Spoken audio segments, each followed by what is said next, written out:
Hello दोस्तों, स्वागत है आपका इस नई वीडियो में। दोस्तों, आज हम हिंदी से संबंधित कुछ इम्पोर्टेंट प्रश्न लेकर के आपके समक्ष उपस्थित हुए हैं। तो बिना देरी किए इस वीडियो को शुरू करते हैं। चलिए, इस वीडियो का पहला प्रश्न है, हिंदी किस भाषा परिवार की भाषा है? यानी हिंदी जो भाषा है ये किस परिवार के अंतर्गत रखी गई है, ये आपको बताना है। ऑप्शन ए है भारोपीय, ऑप्शन बी है द्रविड़, ऑप्शन सी है आस्ट्रिक, ऑप्शन डी है चीनी तिब्बती। तो हिंदी भाषा ये किस परिवार में रखी गई है? आपका सही उत्तर होगा भारोपीय परिवार में। ऑप्शन ए यहाँ पे सही दिया गया है। हिंदी को किस परिवार में रखा गया है? आप बोलोगे भारोपीय परिवार में। चलिए, अगला प्रश्न है, हिंदी भाषा का जन्म हुआ। तो हिंदी भाषा का जन्म किस किस प्रकार से हुआ है, ये आपको बताना है किससे हुआ है। ऑप्शन ए है लौकिक संस्कृत, ऑप्शन बी है वैदिक संस्कृत, ऑप्शन सी है अपभ्रंश से, ऑप्शन डी है पाली से। तो इस प्रश्न का सही उत्तर क्या होगा कि हिंदी का जो जन्म है वो कहाँ से हुआ है? आपका सही उत्तर होगा अपभ्रंश से। ऑप्शन सी यहाँ पे सही दिया गया है। अगला प्रश्न है, भारतवर्ष में हिंदी को आप किस वर्ग में रखेंगे? तो भारत में हिंदी को आप किस वर्ग में रखेंगे? ऑप्शन ए है राष्ट्रभाषा, ऑप्शन बी है राजभाषा, ऑप्शन सी है मातृभाषा, ऑप्शन डी है तकनीकी भाषा। तो हिंदी को भारत में आप किस वर्ग में रखेंगे? ऑप्शन बी राजभाषा वर्ग में रखेंगे। तो हिंदी हमारी क्या है? राजभाषा है, और राष्ट्रभाषा हमारी कुछ भी नहीं है। तो वर्तमान समय में जो हिंदी है वो हमारी क्या है? राजभाषा। और राजभाषा का शाब्दिक अर्थ होता है राजकाज की भाषा, यानी जिस भाषा में हमारे सभी जो कार्य हैं वो होते हैं उसको हम क्या बोलते हैं? राजभाषा कहते हैं। ऑप्शन बी यहाँ पे सही दिया गया है। अगला प्रश्न है, निम्न में से कौन देवनागरी लिपि में लिखी जाती है? तो दोस्तों, प्रत्येक भाषा की क्या होती है? अपनी एक लिपि होती है। तो निम्न में से कौन देवनागरी लिपि में लिखी जाती है, ये आपको बताना है। तो जिसकी लिपि देवनागरी, जिस प्रकार से हिंदी भाषा की लिपि क्या है? देवनागरी है। तो ठीक उसी प्रकार से देवनागरी लिपि में और कौन कौन सी भाषाएं लिखी जाती है, ये आपको बताना है। ऑप्शन ए है गुजराती, ऑप्शन बी है उड़िया, ऑप्शन सी है मराठी, ऑप्शन डी है सिंधी। तो ये आपको बताना है कि देवनागरी लिपि में और कौन कौन सी भाषाएं लिखी जाती है। इस प्रश्न का सही उत्तर है मराठी भाषा। तो मराठी जो भाषा है वो किस लिपि में लिखी जाती है? आप बोलोगे देवनागरी लिपि में। और देवनागरी लिपि में एक तो हिंदी भाषा लिखी जाती है, दूसरी मराठी लिखी जाती है, और तीसरी जो संस्कृत जो भाषा है, ये संस्कृत भाषा की लिपि क्या होगी? आप बोलोगे देवनागरी लिपि। तो चलिए, इस प्रश्न का सही उत्तर क्या है? मराठी। दोस्तों, एक पॉइंट आपको और ध्यान रखना है कि भारतीय संविधान में 22 भाषाओं को मान्यता प्राप्त है। कितनी भाषाओं को? आप बोलोगे 22 भाषाओं को। तो और ये जो सिंधी भाषा है इसको 21वें संविधान संशोधन, कब? 21वें संविधान संशोधन, और 21वें क्रम का जो संविधान संशोधन है वो 1967 में होता है। और इस सिंधी को 15वीं भाषा के रूप में इसको दर्जा दे दिया गया है। कौन सी भाषा के रूप में?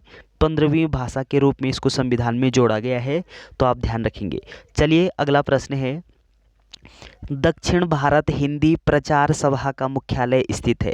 तो दक्षिण भारत हिंदी प्रचार सभा का जो मुख्यालय है वो आपको बताना है।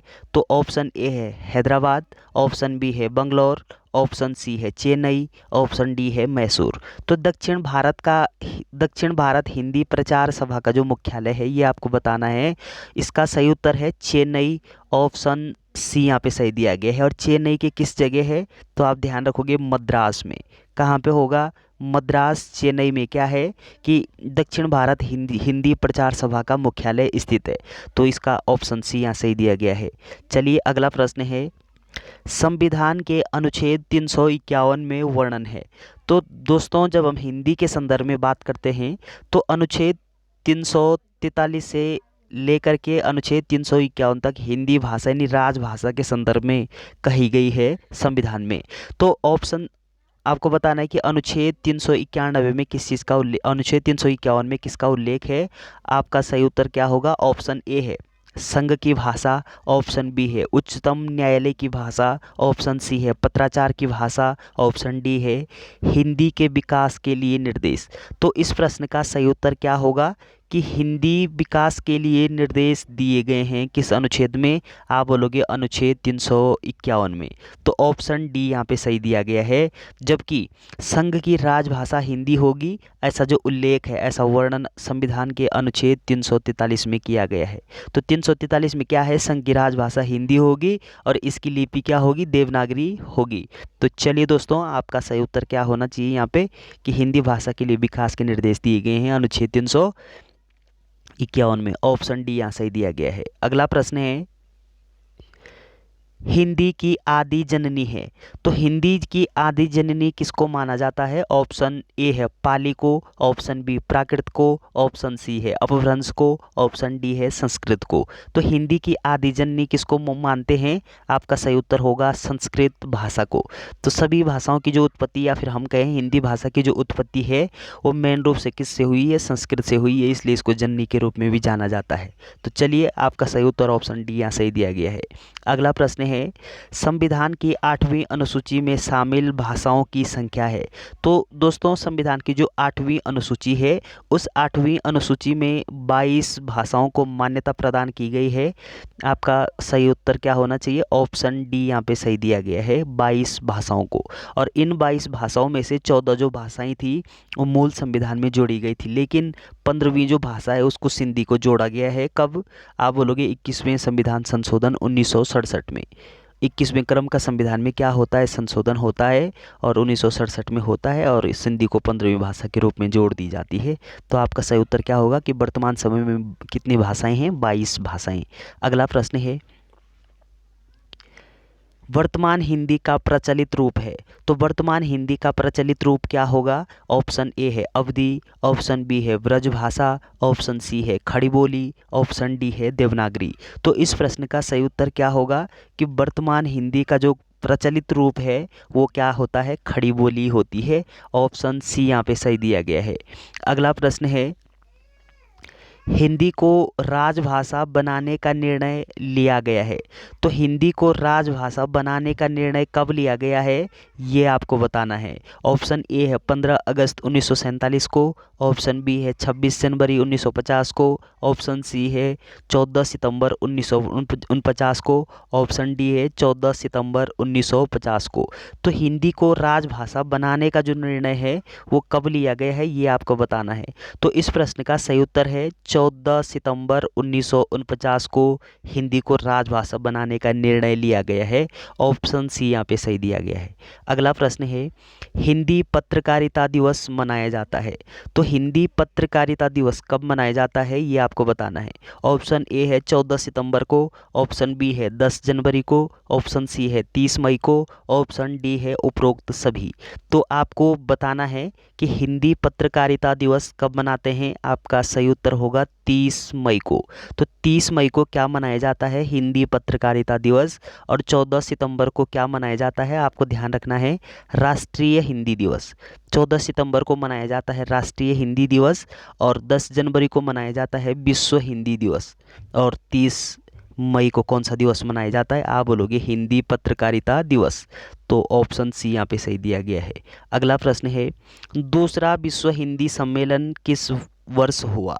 तो दूसरा जो विश्व हिंदी सम्मेलन है वो कब हुआ था, ये आपको बताना है। ऑप्शन ए है 1975 में, ऑप्शन बी है 1974 में, ऑप्शन सी है 1976 में, ऑप्शन डी है 1950 में। तो दूसरे क्रम का जो हिंदी सम्मेलन है, विश्व हिंदी सम्मेलन, वो किस वर्ष संपन्न हुआ? इसका सही उत्तर होगा वर्ष 1976 में। तो वर्ष 1976 में क्या होता है कि दूसरे क्रम का विश्व हिंदी सम्मेलन होता है, जबकि प्रथम विश्व हिंदी सम्मेलन ये 1975 में हुआ था। कहाँ पे? नागपुर, महाराष्ट्र, भारत में हुआ था। कहाँ हुआ था? नागपुर, महाराष्ट्र, भारत में हुआ था। तो ऑप्शन सी यहाँ पे सही दिया गया है। दूसरे क्रम का कहाँ होता है? 1976 में होता है, मॉरिशस में। तो चलिए, अगला प्रश्न है, हिंदी हिंदू हिंदुस्तान का नारा किसने दिया? हिंदी हिंदू हिंदुस्तान का नारा किसके द्वारा दिया गया है, ये आपको बताना है। ऑप्शन ए है प्रताप नारायण मिश्र, ऑप्शन बी है गोपाल स्वामी अयंगर, ऑप्शन सी है सी राजगोपालाचारी, ऑप्शन डी है राजेंद्र प्रसाद। तो हिंदी हिंदू हिंदुस्तान का जो नारा है ये किसके द्वारा दिया गया है, इंपॉर्टेंट प्रश्न है। इसका सही उत्तर क्या होना चाहिए? ऑप्शन ए है प्रताप नारायण मिश्र। ऑप्शन ए यहाँ पे सही दिया गया है, प्रताप नारायण मिश्र। प्रताप नारायण मिश्र के द्वारा क्या किया गया है? हिंदी हिंदू हिंदुस्तान का नारा दिया गया है। अगला प्रश्न है, हिंदी को राजभाषा बनाने का विचार सर्वप्रथम उदित हुआ। तो हिंदी को राजभाषा बनाने का जो विचार है वो सर्वप्रथम कहाँ पे उदित हुआ था, ये आपको बताना है। ऑप्शन ए है कलकत्ता, ऑप्शन बी है महाराष्ट्र, ऑप्शन सी है बंगाल, ऑप्शन डी है मुंबई। तो इस प्रश्न का सही उत्तर है बंगाल। तो सबसे पहले बंगाल में क्या हुआ था, हिंदी को राजभाषा बनाने का जो विचार है वो सर्वप्रथम उदित हुआ था। कहाँ पे? बंगाल में। जबकि हिंदी को राजभाषा बनाने का जो निर्णय है वो कब लिया गया? आप बोलोगे 14 सितंबर 1949 को। तो 14 सितंबर 1949 को हिंदी को राजभाषा बनाने का निर्णय लिया गया है। और सबसे पहले विचार कहाँ पे उदित हुआ था? आप बोलोगे बंगाल में। तो चलिए दोस्तों, अगला प्रश्न है, संविधान सभा में हिंदी को राजभाषा बनाने का प्रस्ताव किसने रखा? तो संविधान में हिंदी को राजभाषा बनाने का जो प्रस्ताव है वो सबसे पहले किसके द्वारा रखा गया है? ऑप्शन ए है प्रताप नारायण मिश्र, ऑप्शन बी है गोपाल स्वामी अयंगर, ऑप्शन सी है सी राजगोपालाचारी, ऑप्शन डी है राजेंद्र प्रसाद। तो इस प्रश्न को बताना है आपको कि संविधान सभा में हिंदी को राजभाषा बनाने का प्रस्ताव सबसे पहले किसके द्वारा रखा गया है संसद में। इस प्रश्न का सही उत्तर क्या होगा? गोपाल स्वामी अयंगर। तो गोपाल स्वामी अयंगर के द्वारा क्या किया गया है सबसे पहले कि हिंदी को राजभाषा बनाने का प्रस्ताव रखा गया था। इस प्रश्न का सही उत्तर ऑप्शन बी यहाँ पे सही दिया गया है। तो चलिए दोस्तों, वीडियो अगर आपको अच्छी लगती है तो चैनल को सब्सक्राइब करना ना भूलें। Thanks for watching.